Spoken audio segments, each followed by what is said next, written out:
अस्सलाम वालेकुम, welcome to my channel. This is me Madiha Jaan and you are watching live and live with Madiha.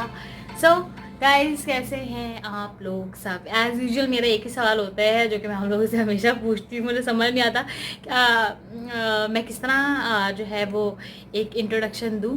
तो इंशाल्लाह ऐसा ऐसा वीडियोज़ जब बनाती रहूँगी तो पता लगता रहेगा और कैच करती रहूँगी मैं इंशाल्लाह ताला, तो कुछ नया हो जाएगा।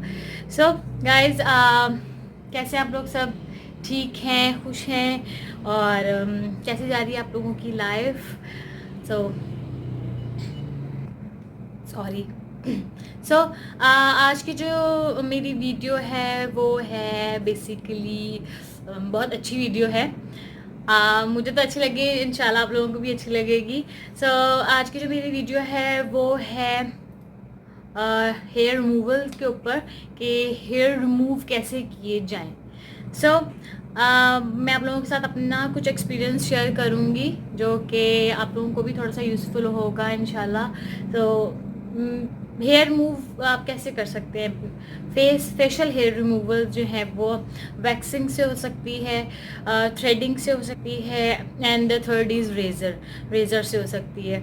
मैंने थ्रेडिंग से भी करवाई फेशियल, क्योंकि मेरे फेस पे बहुत ज़्यादा बाल थे, तो मैंने अपने फेस पे थ्रेडिंग से भी कराई, जो कि बहुत ही पेनफुल एक्सपीरियंस है, बहुत पेनफुल। और उसमें कट शट भी लग जाता है और दर्द अलग होती है, बहुत दर्द होती है। तो वो मेरे नज़दीक तो वो एक फ्लॉप है। देन उसके बाद waxing waxing it little bit good, कि वैक्सीन से ये है कि आपके बिल्कुल छोटे छोटे से भी जो बाल हैं वो निकल आते हैं फेस के, लेकिन उसका ये है कि वो आपकी स्किन की जो टाइटनेस है वो ख़त्म कर देता है। वो आहिस्ता आहिस्ता आपकी स्किन जो एक टाइटनेस है वो ख़त्म हो जाती है, आपके पोर्स ओपन हो जाते हैं। और एक दफ़ा जब आपके पोर्स फेस के फुल ओपन हो जाए ना, तो उनको बंद करना बहुत मुश्किल होता है, और वो आपके मेकअप में, आपके फेस पे क्लियर वाज़िया होना शुरू हो जाते हैं। तो मैंने एक काफ़ी टाइम मैंने जो है वो वैक्सिंग यूज़ की है फेस पे, जिसके ये मेरा खुद का एक्सपीरियंस है कि मेरे यहाँ पर जो पोर्स हैं वो ओपन हो गए हैं, जो कि अभी अब बहुत बुरे लगते हैं। अगर आप इसको क्लोज करके देखो तो बहुत ज़्यादा जो है ना वो प्रोमिनेंट होते हैं, जो कि अच्छे नहीं लगते। आपका पूरा मेकअप का एक लुक होता है जो कि वो उसको ख़राब कर देते हैं। तो वैक्सिंग जो है वो बस 50-50 है। मैं अगर पर्सनली रिकमेंड करूँगी तो मैं तो आपको कहूँगी कि वैक्सिंग ना ही करें तो बेहतर है। Then the third is razor.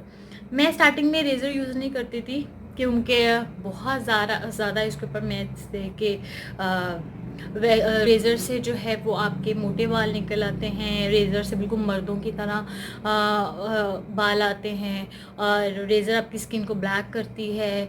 और बहुत सारे इसके थे कि जो है वो रेज़र नहीं अच्छा, कहते थे कि औरतों को नहीं करना चाहिए, आदमियों की तरह बाल आते हैं या ऐसा कुछ जो भी है।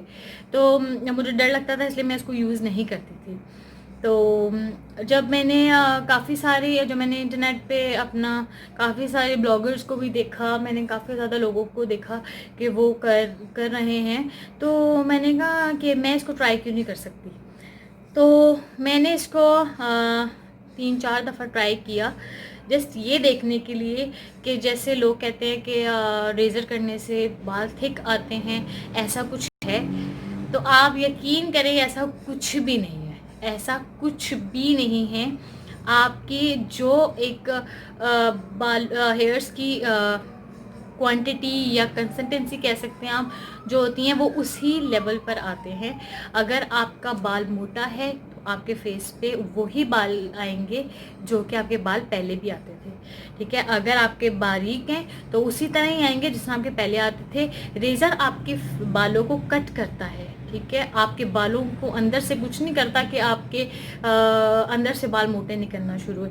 वैक्सिंग से आप जो है वो जब उसको खींचते हो तो वैक्स अंदर से बाल निकालती है, ठीक है। थ्रेडिंग भी बाल खींचती है।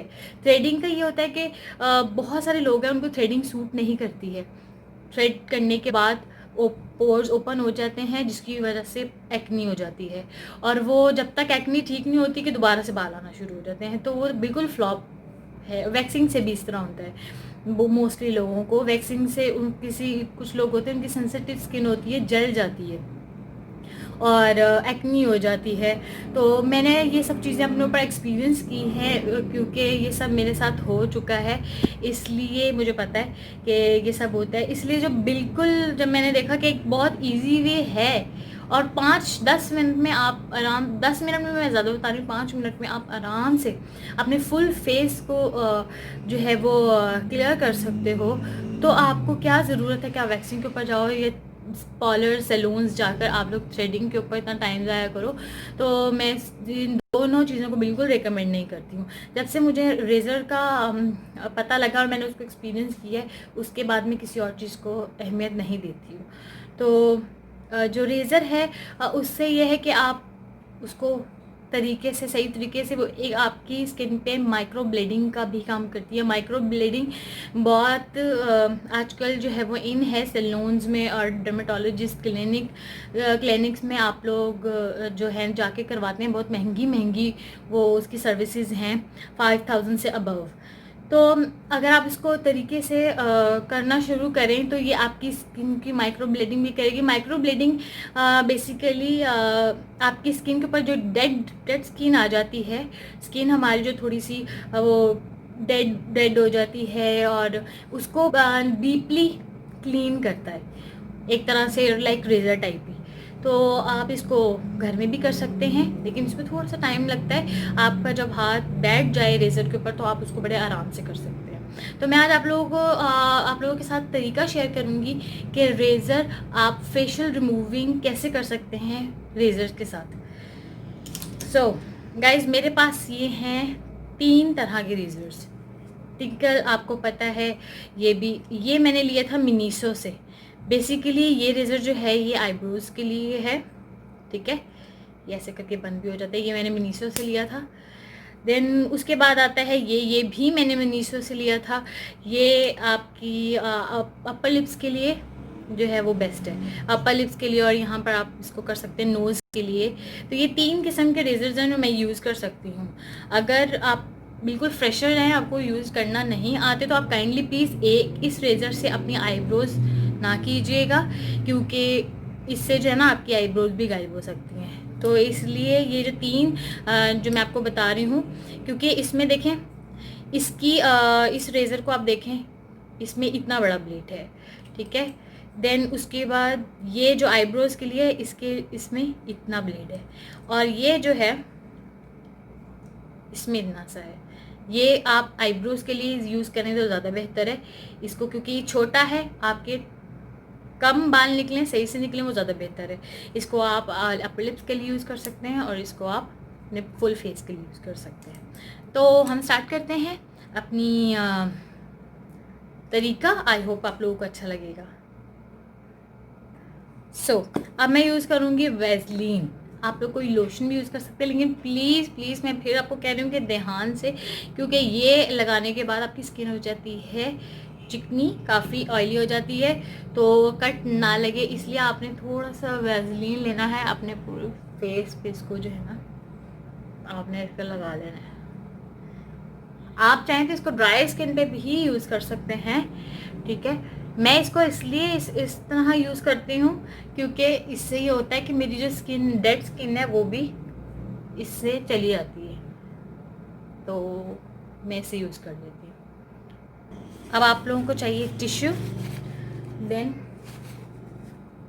ये रेज़र, फेशियल रेज़र, ठीक है। अब इसको आपने यूज़ किस तरह करना है, ये देखें। अगर आपके बाल नीचे की तरफ है तो आपने इसको ऊपर की तरफ से करना है, अगर ऊपर की तरफ है तो हमने नीचे की तरफ से करना है। मेरे बाल यूं हैं, ठीक है, तो मैं इसको यूं करूँगी। आप इसको इस तरह भी कर सकते हैं, बाल आपके एक ही शेप में आएंगे। कुछ ऐसा नहीं होता कि लोग कहते हैं टेढ़े मेढ़े छेड़े ऐसे आते हैं, ऐसा कुछ भी नहीं है।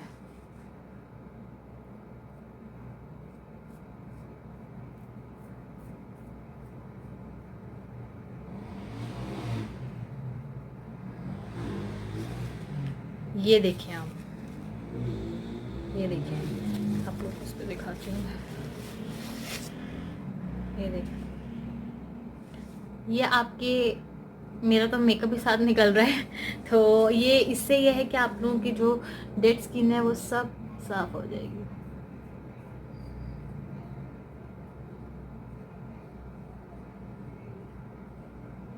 अपनी स्किन को टाइटली आपने खींचना है ताकि कट ना लगे कोई, और रेजर को यूं लिटा कर आपने इसको करना है। खड़े करके करेंगी तो डेफिनेटली कट लगेगा।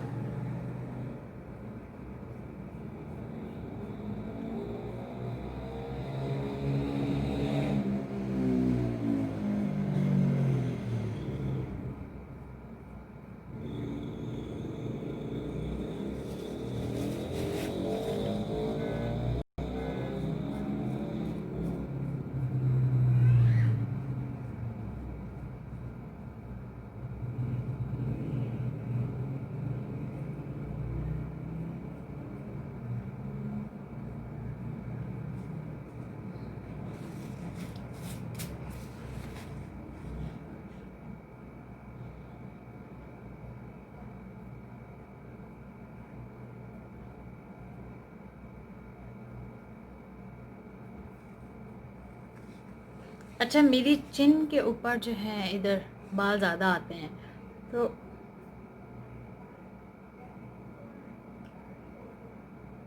ज़्यादा मुझे प्रॉब्लम ना इधर होती है।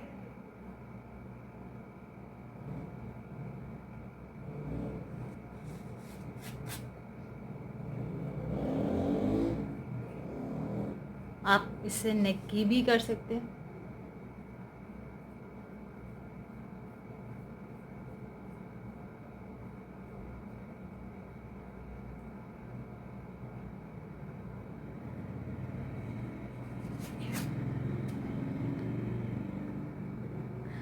अच्छा, अब जो है ये सेंसिटिव पार्ट है आइज़ के, तो प्लीज़ बी केयरफुल।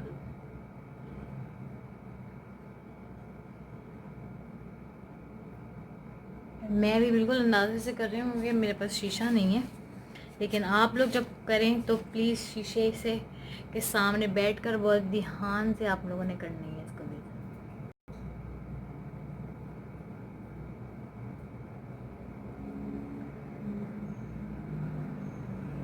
आप जब इसको वैसलीन लगाकर करोगे तो आप खुद देखोगे कि आपकी डेड स्किन भी उतर के साथ आ रही है।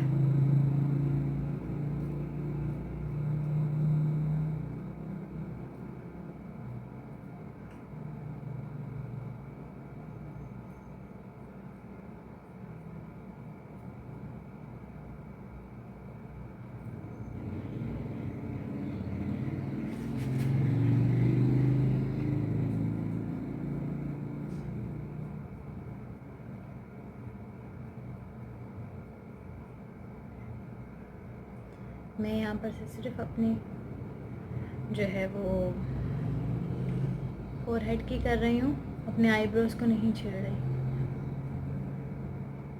ये सेंसिटिव पार्ट होता है, यहाँ पर ज़रा डर लगता है कि आपके आईब्रोज ना उड़ जाएं, तो इधर ज़रा ध्यान से। ओके,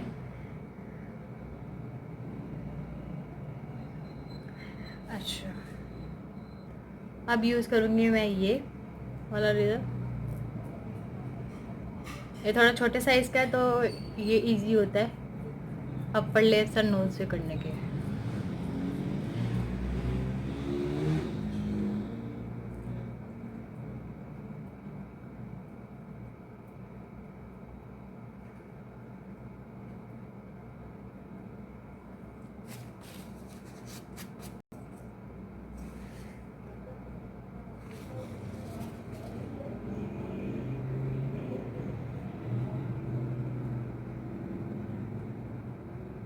आप चाहें तो आप विदाउट एनी लोशन और मॉइस्चराइज़र आप इसको भी यूज़ कर सकते हैं ऑन ड्राई। बस ये है कि ये करने के बाद आपको आपकी स्किन बहुत ड्राई हो जाएगी, तो उससे एक ये डीप जैसे माइक्रो ब्लेडिंग आप कह रही हैं वो चीज़ नहीं हो सकती, लेकिन अब ये बाल साफ़ हो जाएंगे, तो आप जो है वो यूज़ कर सकते हैं। और इसका सबसे अच्छा जो बेनिफिट मुझे लगता है कि टाइम यार आपको किसी सैलून पे जाने की ज़रूरत नहीं होती है, आपको किसी सैलून पे जाने की ज़रूरत नहीं है।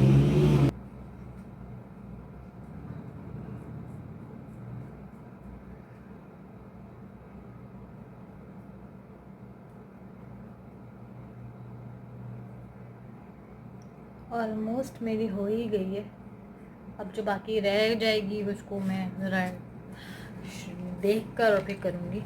अच्छा, अब आप ये देखो,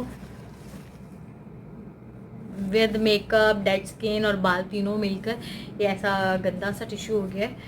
अब जो है वो मैं अपने टिश्यू से जो है अपने फेस को साफ करूँगी। अभी तक मैंने अपने आईब्रोज़ को टच नहीं किया, और आईब्रोज़ को मैं अभी टच इसलिए नहीं करूँगी क्योंकि मेरी स्किन काफ़ी ऑयली हो गई थी। ठीक है, तो इसको पहले मैं साफ करूँगी अच्छे से, ताकि मेरी जो, क्योंकि मैं भाई अपनी आईब्रोज़ के मामले में बहुत ज़्यादा सेंसिटिव हूँ और मुझे बहुत डर लगता है कि यार मेरी आईब्रोज़ ख़राब ना हो जाए, क्योंकि आईब्रोज़ जो है वो समझ लें मेकअप का सबसे मेन पॉइंट है कि अगर आपकी आईब्रोज़ ना बनी हो तो मेकअप अच्छा नहीं लगता आपके फेस पर। हाँ, मैंने अपनी क्लियर कर लिया है। देन अब मैं ये छोटा वाला ब्लेड रेज़र लूँगी और इससे जो है ये जो बारीक बाल हैं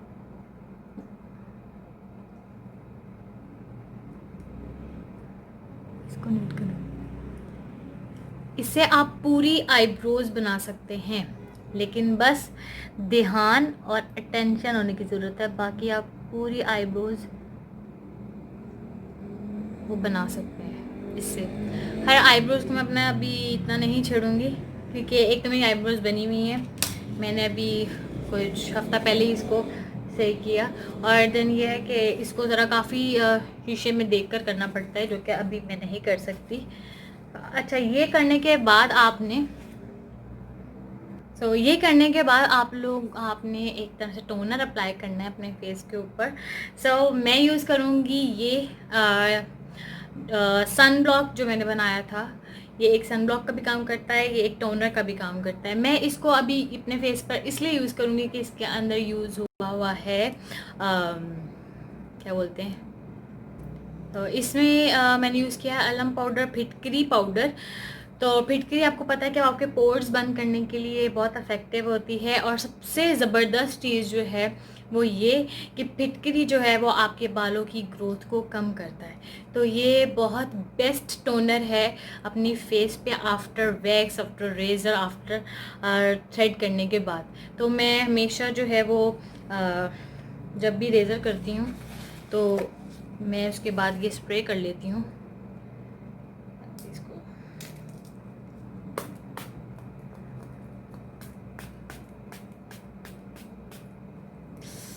थोड़ा सा आपको चुभेगा, इसको कर लेती हैं। अब ये आपके बालों की ग्रोथ को कम करता है, ठीक है। इसको आप अपने फेस पे लगे रहने दो, और 15 से 20 मिनट के बाद अपना फेस जो है वो वॉश कर लो। सो गाइज़ आई होप कि आप लोगों को मेरी ये डिटेल्ड वीडियो अच्छी लगी होगी। मैं आप लोगों को पर्सनली रेज़र ही रिकमेंड करूँगी। एक तो इसमें ज़्यादा टाइम नहीं लगता, दूसरा ये कि जितना भी आप बोलते हैं कि मोटे बाल आते हैं, स्किन ब्लैक हो जाती है, स्किन मर्दों की जैसे हो जाती है, ऐसा कुछ भी नहीं होता। बिलीव मी, ऐसा कुछ भी नहीं होता। तो आप लोग जो है वो बेफिक्र होकर रेज़र यूज़ कर सकते हैं। बस ये है कि यूज़ करने का एक तरीका है, और इसको आप बड़ा तरीके से और सेफली यूज़ करें तो ये बहुत थ्रेडिंग और वैक्सिंग से ज़्यादा अच्छी चीज़ है।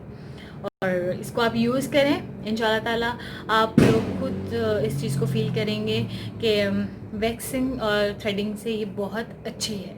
सो आई होप आप लोगों को मेरी वीडियो यूज़फुल लगी होगी, अच्छी लगी होगी। अगर मेरी वीडियोस अच्छी लगती हैं तो प्लीज़ मेरे चैनल को सब्सक्राइब करें, लाइक करें, शेयर करें, and please please please please please please please मुझे प्रमोट करें, मुझे सपोर्ट करें। मुझे आप लोगों की सपोर्ट की बहुत ज़रूरत है। तो तब तक के लिए अल्लाह हाफ़िज़। इंशाल्लाह नेक्स्ट वीडियो में फिर आऊँगी एक नई वीडियो लेके। अल्लाह हाफ़िज़।